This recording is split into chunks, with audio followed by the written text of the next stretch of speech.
السلام علیکم بچوں، ساتھ کین ایجوکیشن سروسز کی جانب سے میں صاحبہ دوبارہ حاضر ہیں۔ اسی سبق کو ہم اگلے اس میں پڑھیں گے لیکچر میں، اور لیکچر نمبر 13 ہے یہ۔ تھوڑا سا میں ریویو دے دوں کہ غزوہ خندق ہم پڑھ رہے ہیں، اور غزوہ خندق کیا تھی اور کون کون سے صحابہ کرام نے حصہ لیا تھا۔ ابو سفیان تھے اور حضور صلی اللہ علیہ وسلم کے خلاف بات ہو رہی تھی، جنگ کی تیاری تھی، کفار نے حضور صلی اللہ علیہ وسلم کو مارنے کا قتل کرنے کی سازش کی تھی۔ اور اس نے جب حضرت سلمان فارسی سے جو مسلمان ہوئے تھے نئے نئے، ان سے مشورہ کیا حضور نے کہ کفار لشکر لے کر مدینے داخل ہو رہے ہیں تو ان کو کس طرح روکا جائے، تو انہوں نے خندق کھودنے کی تجویز پیش کی تھی۔ یہ تو ریویو تھا۔ اب چلتے ہیں ہم اپنے اگلے سبق کی طرف، یعنی اسی چیپٹر کو ہم کنٹینیو کرتے ہیں۔ بچوں، ہم نے پچھلے لیکچر میں صفحہ نمبر 57 کی بلند خوانی کی تھی، وضاحت کی تھی اور سوال جواب 1 سے 3 تک کیے تھے۔ اب ہم صفحہ نمبر 58 یعنی 58 کی بلند خوانی کریں گے، وضاحت کروں گی میں۔ اس میں سوال نمبر 4 اور 5 ہم کریں گے، جس میں اگلے سوال 4 اور 5 کے بعد خالی جگہ اور درست غلط کریں گے۔ اس کے بعد آپ کی کتاب میں صفحہ نمبر 59 پہ جملے مکمل کریں۔ یہ آپ کو کتاب میں ہی کرنا ہے، یہ کام کریں گے۔ امید ہے آپ کو کام سمجھ آ گیا ہوگا۔ چلیں اب ہم بلند خوانی کرتے ہیں۔ اعوذ باللہ من الشیطان الرجیم، بسم اللہ الرحمن الرحیم۔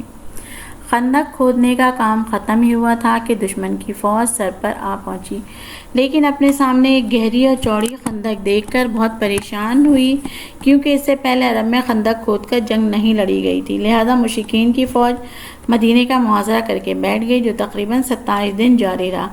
مدینے کے یہودی قبیلے بنو قریظہ کے لوگ بھی مشرکین کے ہم نوا بن چکے تھے۔ اس طرح مدینے کے اندر اور مدینے کے باہر دونوں جگہ مسلمانوں کو دشمنوں کا سامنا تھا۔ مدینے کے اندر موجود یہودیوں نے مسلمانوں کو خوراک کی فراہمی بند کر دی تھی، جس سے مسلمانوں کی مشکلات اور بڑھ گئی تھی۔ تو بچوں، اس پیراگراف میں ہمیں یہ پتہ چل رہا ہے کہ جب خندق کھود دی گئی اور دشمنوں کو یہ پتہ چلا ہے کہ خندق کھود کر تو جنگ لڑی نہیں جا سکتی ہے، اور انہوں نے ہمارے گہری کوئی سازش کی ہے، تو وہ بہت پریشان ہوئے اور مشرکین کی فوج مدینے کا محاصرہ اس طرح کر لیا۔ اور یہ محاصرہ یعنی کہ گھیرے میں لے لینا کسی جگہ کو، کسی علاقے کو، وہاں سے نہ کوئی باہر جا سکے اور نہ ہی اندر آ سکے۔ تو انہوں نے، اور ان کا ساتھ کس نے دیا تھا؟ مدینے کے یہودی قبیلے بنو قریظہ نے۔ اس طرح مدینے کے اندر اور مدینے کے باہر دونوں جگہ جو ہے مسلمانوں کے دشمن موجود تھے، کہ مسلمان جو تھے کس کس سے لڑے، اندر کے دشمن سے یا باہر کے دشمن سے۔ تو اور مسلمانوں کو خوراک یعنی کھانے پینے کی چیزیں بھی بند ہو گئی تھی دینی، اور یا ان کو فراہمی نہیں ہوتی تھی، نہیں ہو سکی تھی، جس کی وجہ سے مسلمان جو تھے بہت مشکلات کا شکار ہو گئے تھے۔ اب ہم صفحہ نمبر 58 کی ہی اگلے پیرے کی بلند خوانی کرتے ہیں۔ جب محاصرہ طویل ہوا تو ایک رات نبی کریم صلی اللہ علیہ وآلہ وسلم نے اللہ تعالیٰ سے مدد کی دعا کی۔ اللہ کا کرنا ایسا ہوا کہ اسی رات موسم کا انداز بدلا، شدید ٹھنڈی ہوا کے تیز جھکڑ چلنا شروع ہو گئے جو کئی دن تک مسلسل چلتے رہے۔ اس طوفانی ہواؤں سے دشمنوں کے خیمے اکھڑ گئے، چولہوں پر رکھی دیگچیاں الٹ گئیں اور چولہے اور الاؤ بجھ گئے، جانور مرنے لگے۔ بھوک، ٹھنڈ اور تیز ہوا نے اس لشکر کو اچانک آ گھیرا، جس میں پہلے ہی پھوٹ پڑ چکی تھی۔ آگ بجھنے کو مشرکین نے بدشگونی سمجھا اور وہ راتوں رات اپنے خیمے اکھاڑ کر فرار ہو گئے۔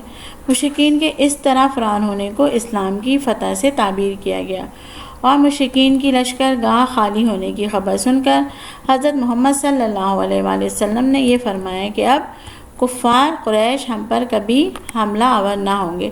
تو بچوں، اس پیراگراف میں یہ بتایا گیا ہے کہ جب جنگ کی ایسی حالت تھی تو حضور صلی اللہ علیہ وآلہ وسلم نے اپنے اللہ تعالیٰ سے اپنی مدد کے لیے، یعنی اپنے جو صحابہ کرام تھے اور جو جنگ میں شریک تھے، ان لوگوں کے لیے دعا کی کہ اللہ تعالیٰ ان کی دعا سن لے اور کسی طرح یہ جنگ اتنی طول نہ پکڑے یا اس طرح کا کوئی معاملہ نہ ہو کہ جانی نقصان زیادہ ہو۔ تو اس رات ایسا ہوا کہ اللہ تعالیٰ نے اس رات ایسا موسم بدلا کہ بہت تیز ہوائیں چلنے لگی، طوفانی بارش ہونے لگی۔ اس کی وجہ سے کیا ہوا کہ دشمنوں کے خیمے، یعنی جو خیمے ڈال کر وہ رہ رہے تھے، وہ اکھڑ گئے، یعنی وہاں سے اڑ گئے، اور ظاہر ہوا چلے گی تو چولہے کہاں جلیں گے، چولہے بھی بجھ گئے، پتیلیاں ہوا کی تیز جھکڑ سے الٹ گئے اور ان کے جانور بھوکے پیاسے مرنے لگے۔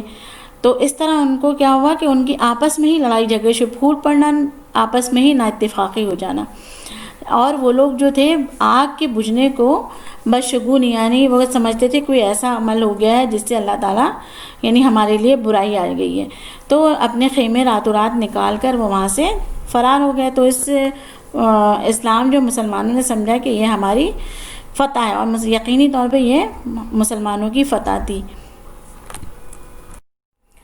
کفار کے فرار ہو جانے کے بعد بھی جنگ ختم نہ ہوئی۔ حضرت جبرائیل علیہ السلام نے آ کر نبی کریم حضرت محمد صلی اللہ علیہ وآلہ وسلم نے فرمایا، آپ صلی اللہ علیہ وسلم نے مدینے آ کر ہتھیار اتار دیے، لیکن فرشتے ابھی ہتھیار بند ہیں۔ اللہ تعالیٰ کا حکم ہے کہ آپ صلی اللہ علیہ وآلہ وسلم اسی وقت بنو قریظہ کی طرف جائیں، لہذا اسی وقت پورے مدینے میں کوچ کا اعلان کروا دیا گیا، اور خندق کے معرکے سے گھروں کو لوٹنے والے مجاہدین یہودی قبیلے بنو قریظہ کے قلعے کی جانب روانہ ہوئے۔ مسلمانوں کی طرف سے قلعے کا 25 روز محاصرہ جاری رہا، جس کے بعد بنو قریظہ نے اپنی شکست تسلیم کر لی۔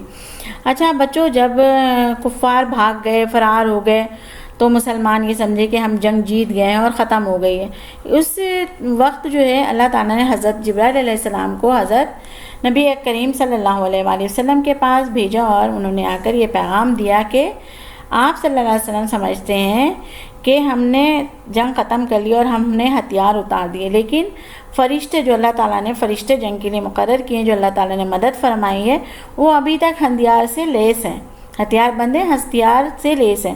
اللہ تعالیٰ کا حکم ہے کہ آپ اسی وقت، یعنی اللہ تعالیٰ نے حکم فرمایا کہ آپ اسی وقت بنو قریظہ کی طرف، قبیلہ جو تھا اس کی طرف جائیں، اور پھر اس وقت کیا ہوا کہ پورے مدینے میں اعلان کروا دیا گیا کہ فوج کو اسی وقت کوچ کرنا ہے، یعنی آگے کی طرف چلنا ہے۔ اب خندق کا مارکا جو تھا، جو لوگ تھے خندق کے مار کے بعد گھر چلے گئے تھے مجاہدین، اور یہودی قبیلے جو تھے بنو قریظہ کی جانب، یعنی کہ جنگ کی وجہ سے پھر ان کو بنو قریظہ کے قلعے کی جانب روانہ ہونا پڑا۔ اس طرح مسلمانوں نے اس قلعے کا 25 روز تک محاصرہ کیا، اور اس کے بعد جب یہ 25 روز تک محاصرہ جاری رہا تو پھر بنو قریظہ نے اپنی شکست کو تسلیم کر لیا۔ بچوں، اب ہم سوال جواب کی طرف آ جاتے ہیں۔ آپ کو پتہ ہے کہ پہلے 3 سوال آپ نے کر لیے تھے، چوتھا 5واں سوال بھی اگلے صفحے پہ ڈیٹ کے ساتھ آپ کو کرنا ہے، ٹھیک ہے۔ سوال نمبر 4 ہے، جنگ ختم ہونے کے بعد نبی کریم صلی اللہ علیہ وآلہ وسلم کو حضرت جبرائیل علیہ السلام نے اللہ کا کیا پیغام پہنچایا؟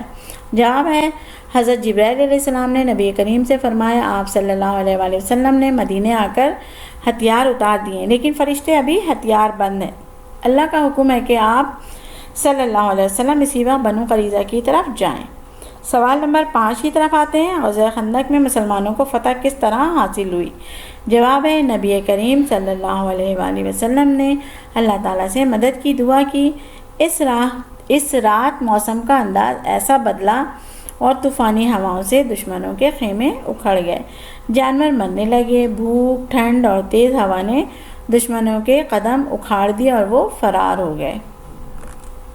بچوں، جملے مکمل کریں، یعنی انڈر لائن ہوئی جگہ جو ہے وہ خالی جگہ آپ کی، اس میں آپ کو فل کرنا ہے۔ تو میں پورا جملہ آپ کو سب کا پڑھ کے بتا رہی ہوں، آپ سمجھ جائیے کہ جو انڈر لائن کی ہوئی ہے وہ خالی جگہ ہے۔